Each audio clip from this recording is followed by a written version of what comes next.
টাকা হাতে ধরিয়ে দেয়। কথা কি বুঝে বলেন নাকি না বুঝি বলে ফেলেন? কেন, কি হয়েছে? গেট লাগানোর পর টাকা বেশি দেয়, কথার মিনিংটা কেমন না? কেন, কি হয়েছে? এর আগে কত গেট লাগালাম, কখনো তো কিছু হলো না। কতবার গেট লাগিয়েছি।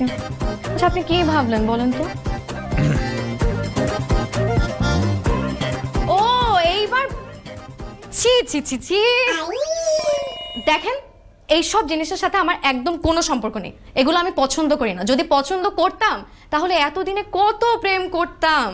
আমাকে যে কত ছেলে পছন্দ করতো, আমি তো আসলে দেখতে শুনতে মাশাআল্লাহ একদমই খারাপ না। কত ছেলে যে আমাকে প্রপোজ করতে চাইতো, আমার বাসার সামনে শত শত ছেলে লাইন দিয়ে দাঁড়িয়ে থাকতো, বুঝছেন?